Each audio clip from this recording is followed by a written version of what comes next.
Hey guys, Dusty Baker, Cross Timbers Bison. Welcome back to our channel. Thank you guys for watching. Hope you've enjoyed seeing the red dogs out there. It's always neat to see those cinnamon colored baby bison out there. It's just a fun time of the year. Okay, so today, doing some farm work today. I'm gonna do some spraying. So if you haven't, you can go back and watch one of my videos. There's an invasive plant and it's called, we call it cockleburs is what we call it. And it's basically a little burr about this big. It's like a little piece of Velcro. It's basically where Velcro came from. The invention of it was from this plant. It is a nasty plant. It is a gnarly plant and it will get stuck to our bison in a heartbeat.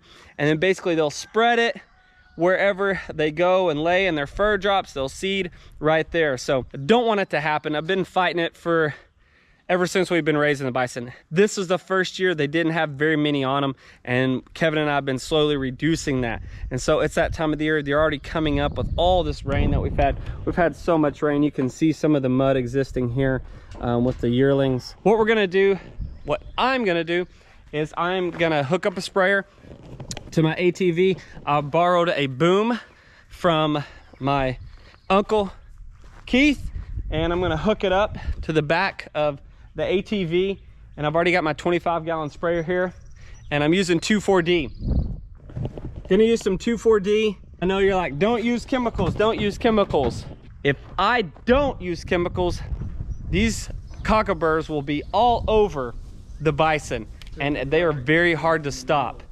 We've reduced a bunch of them, but they're still coming around. The only other way I could get rid of them is go out there with a shovel. That's gonna take me a lot of time and a lot of effort. Not saying I don't wanna put a bunch of effort out for these bison, but we can knock it out here by using 2,4-D. And the good thing about 2,4-D is it's broadleaf, so 2,4-D will not kill all the grass.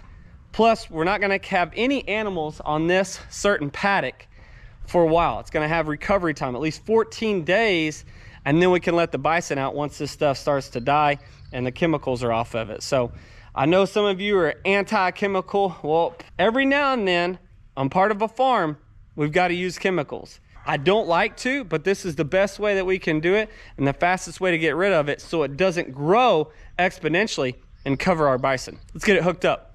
We got our 2,4-D in here, getting the water put in. You guys take a look here. Remember where this came from? Oh yeah, that's well water right there. Come from that well that trenched a bunch of line for our water systems. It's nice to be able to use that right now. Right there's some good old-fashioned Arbuckle Simpson aquifer water. That's what that is.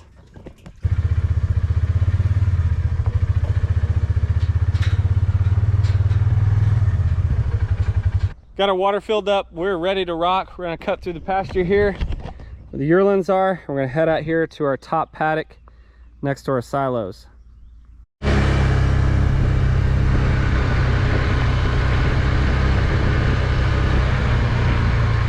Oh, look who it is. Mr. Lumpy. You gotta say hi to Mr. Lumpy. It's still there. Can't gain some weight, brother. So this is the plant we're after today. Right here, cockleburs. Early stages, they usually will pop out those cockleburs in late summer. I mean, look at that one. That one's giant. That's just above my knee. But what's funny, I think is very interesting, and so there's the water system I established in the spring, right? So there's my old trench line right here, and that's where the cockleburs are. And it's so strange because right there is where my other water system is. See, there's the big herd, Dunbar herd, and right through there, look at all the cockleburs. So crazy. I don't know why, but that's where they all seem to form.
This is our hay meadow.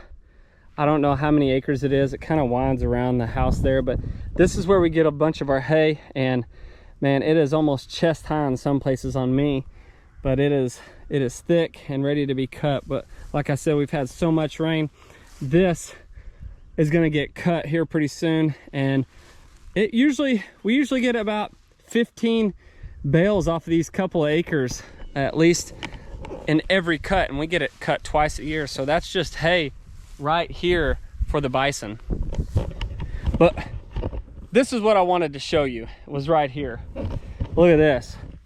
This is what I'm talking about right here. These are cockleburs. See, they haven't even dropped yet, and nothing's rubbed on them yet. We drive our ATV through here, but this is basically what I'm talking about here. I take these two off, and I'll show you what I'm talking about, where Velcro was invented. See, they already stuck together. We've got these little spikes on them everywhere, and they stick together, and they stick to everything. And that's basically what will stick to the bison. They'll carry it around with them. It actually gets stuck in their fur. It can get up in their skin. It's not good at all. You grab these too tight and they poke you, it's doesn't feel great.